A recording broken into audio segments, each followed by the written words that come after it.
O le issue wala laka pile atu. Ia. O le ua vai atu. Nga sau kuskusinga nga ngafi tawa ai atu nga wa share soro maifa mai wa warn. Wa last warning ka kou le laka pi le World Rugby. Ona ua faa iloa manino le fionga le pāle mia ma le whainga malo ua tāpunia nei le fale o sio. Mai so o se feso soani tau se leni sa ma fai ona faa matu atu e lango ai le laka pi sa moa ua ka pungi pungia ua faa la lavai a mo fau irunga le ise me koe a vea laka pi sa moa ona o le talia o le fautuanga na tu ina atu le ua sa vali fo le se furu masina fautuanga na ave iai ina ia faa mawai mau ese la uporkiki la iko kongu ai le ma fai faa ua malo ma le faa kauke le ala ua koso ai lo marpai le to yein fiso so ninga tau tupe to vatua ma le to acknowledging al malo ai sa wo lo la kuskusinga le nga so mai le observer a nga FIFA mai o le ala o step in mai le World Rugby ma mai le warning a le ko e suia le mafau sa mo i lang fai unga o le a ban mo le fa ka usanga a le fa ko a o fai ka wo ko nga ye le ka pengar ka ko por kalame ile fa sa onga mai le Radio New Zealand ele ai se me fa penga. Pepelo la observa sole. Ai se me fa pena. O tau sila la sa. O la ofesili la lieto. Sole, o ai le fake page le fa mai la observa. Wa o le mo matua turn into a fake news, fake page le to inga newspaper fa pena. Ele o ke kira ko wa sa oi o ngafi. Sole, wo ve ves solo newspaper o le Herald. Aga kira ko ngai social Herald. O newspaper la observa. O tu va ai sa mo ia. O fanga kele o kuskusinga le kio ngi usila male. E sa mai le observer. Au kilo ko ka kusinga le story. O le editorial ma sulu sulu vale e po. Yeah. Sulu mangwa e po fawalo. O me mo. O le editorial. O wa ngale o ka fake nga. Wa ele fa peo o mele torio no ingo o kapur por fakasi mo lo fali la ko mele fa lo winga kasi ka le fa o ka nga le fake o surumanga ia ele fake la sa lo ngo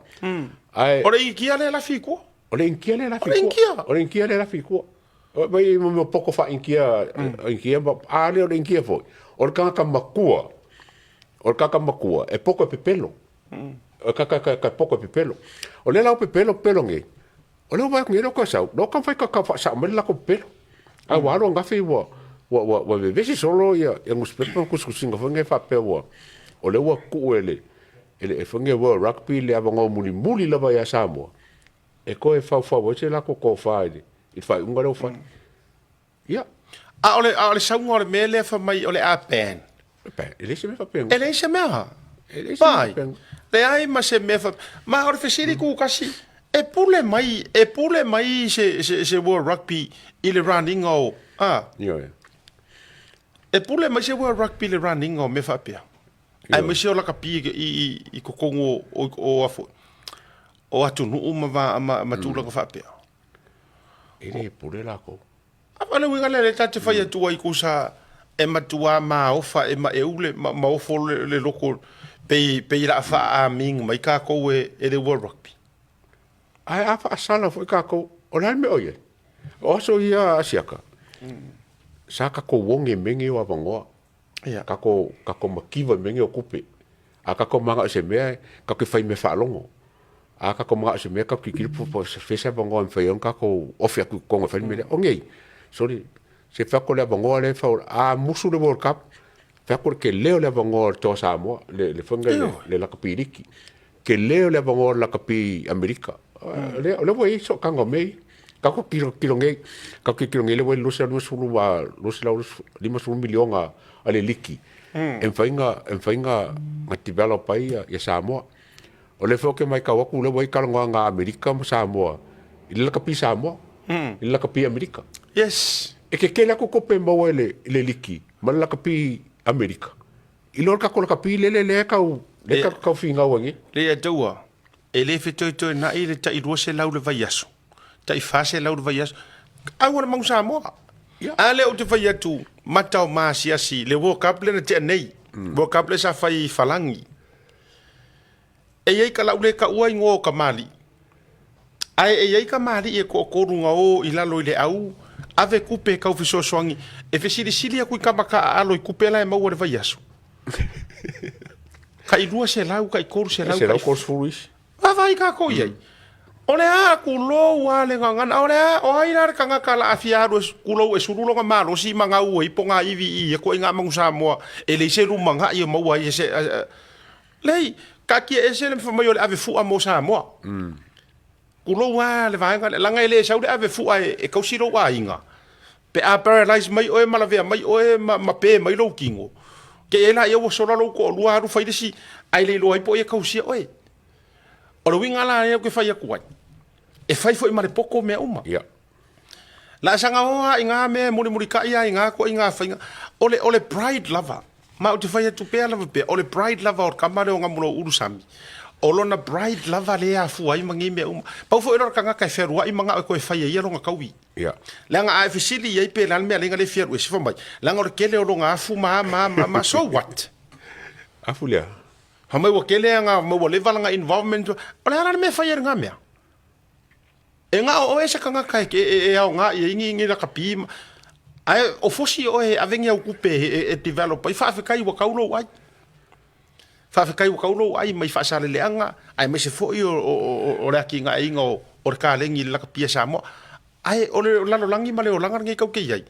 ele fai mo o e ngi me uma ele fai mo o uma pasir poro ile skanga ia la musura e keru ese o se ngo for ko wai nga ngo fole ka fa nga le poko le anga le va ko kula epa e wala ku la fongo constitution o uma nga ma ngaso fai ngo fie yo le me ese oi ala ku diskanga awe vai la ir ke le wa e so e aru volunteer lo ko finga nga ko finga nga e aru nge ile nga malo ngus pe por observa wa ya kia wa ya e ka ser kanga kala fitting la observa nga o ya e ka kele pole a male har ka uma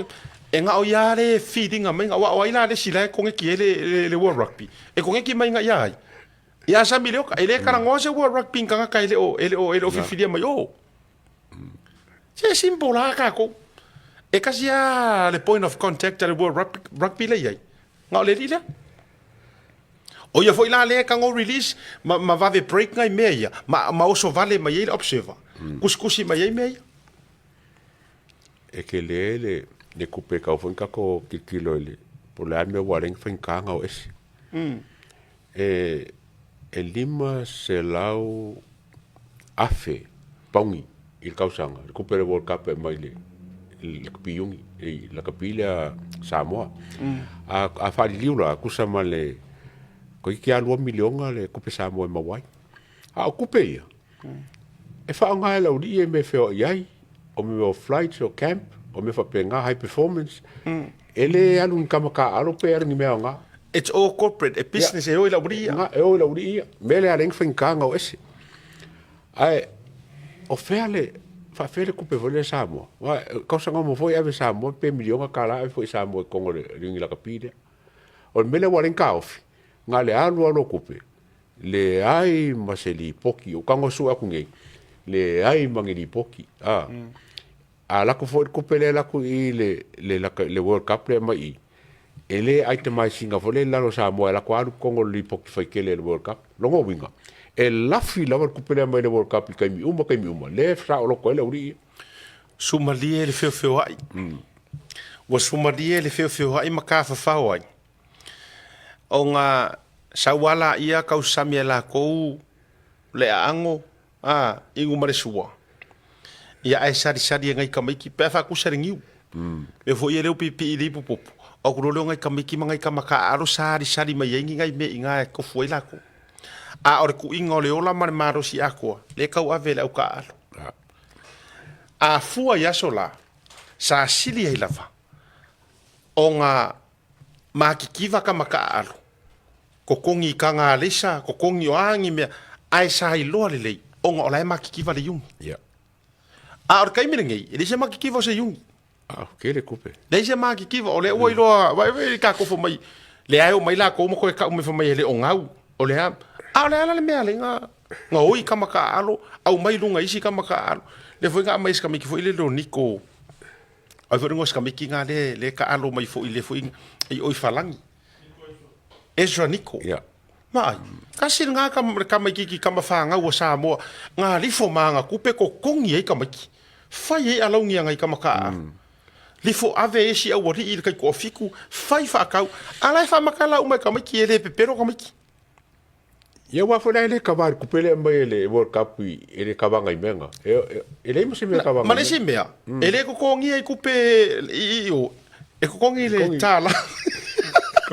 e kongi kala Western Samoa tala vai lela e o ka mafia ai o ia reka e kala e fiki la ko penki i Samoa le ruase lau le nga ruase lau e mo o ka fiolai ale winga le fa matalanga le atu ia te ba le wa vai atu le wa a mata le uniform o le Samoa Rugby Union se to vi foi lunga le Chesile no wa vai atu nei Perry fa mo mo kasi le va enga wa levanta una ve esse ma le Chesile Samoa o ke wira esse la ka le ke wila ave esse la ka le ke ma nga ia me mo para me nga su ye fu se la foi e fia copy fu ya le peleki la ko fern e kopi ya engelangi le lako laula au le losa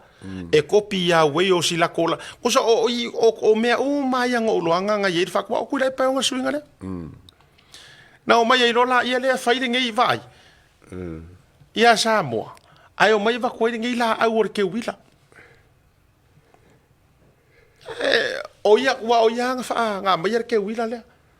ai ka ko o e fidi la au Samoa mala au piko ia nga ai pa war me fare ke wiro su io ula ia ma si onga fa wa povi vo ile le fa vai ai le aka ore ka ko loko ma ngai ala va fo ile tau avel tatu si mai vai ka ko le atu vai chesilia ya ku mai runga le ia le na vai after tatu to Samoa me foi le ala inga vai ia aru i luma fai vol to Samoa kulo ele ke le fa ko anga le ave me o pinge winga e ia i le sa orokonga karika ma le fu asamo vai o ka ke kopi foi laula a o isia ku ai si ave se fora ke wila ku ele fu apa o manga suile le loko ave fa o nga ta taua fa o nga ka ko la ia i le ka ko wa a to va ai nei ia tatu wai o le tatu manu Samoa ma ngai o ka ko karika ngai ya me we ke ale wa vi foi ko inga ke wila va pengi por ale o ka va ka kargo la kapia siaka ole wa fa kula karunga ma kal fongo ole yung foda ka ko yes ole fa le Sherrington ni ya pia tau tele ma wa tau ole fa fetinga le te va va ya tu ale foi na au mai lunga fia luas furkasi e kala pula lango langoina lo suono mai lo suono 16 o le faafetai ai tatou iai so lo suono kalap suono lai langoina longoina lai ai skarapu lai lai faapea nei o nisi kalapu o lo tatununga e nana o iai e kinganga i lo esesi alai o iai ongo mafukanga fa le wo ka yo kalapu o pumongi anga le atau o lai mala ma le leisi yungi e se le mela yo ia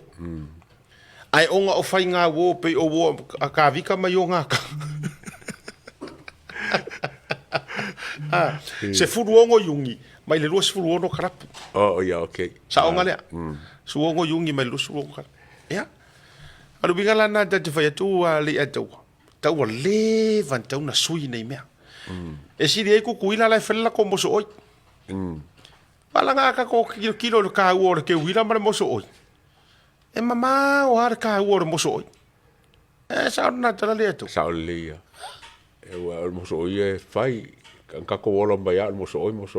le lolo e kele me fai ai asu ia fo ile una e makwasi di mangongi ku le una ke wila e kele le ngale kele le ngal moso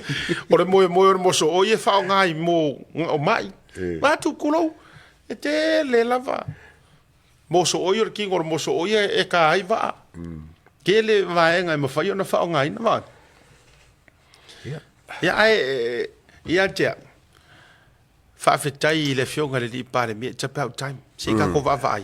mai ka ke le popole lenga e sa ngoa ngi le sia va no i America moni ma fa mau ya e akaua pe ke sign up ke ala ko ke e ke le ka aro super bowl ai mo singo wa va ngoi ka mai kala pu fu i le fa solo a America e fai ka milionga me o kala punga a se ia kula lo ka di ia la ku a maka i me college mala ku ka longa le fer super bowl e ke la vainga ai le ka ka running ai Samoa sa o alu sa o ai au kon ku i ma ke lo inga fai e ka ko so fai tele fai ka ko so fai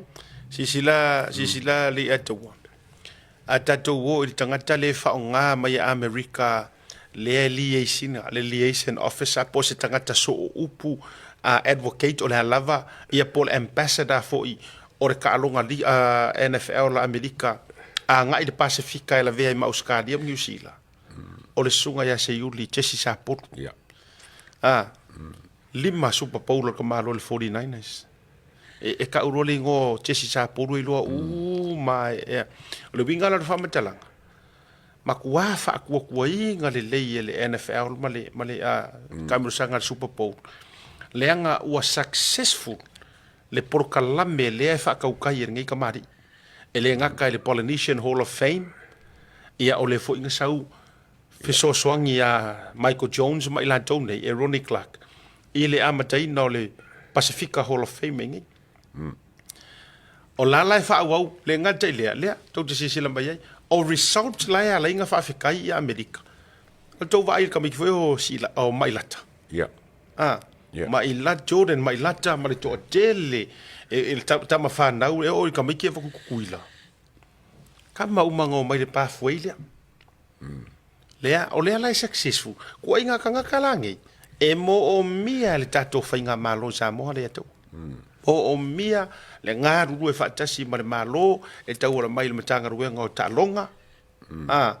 ya po le lava le tulanga e create ya va noa mata yala ma awala nei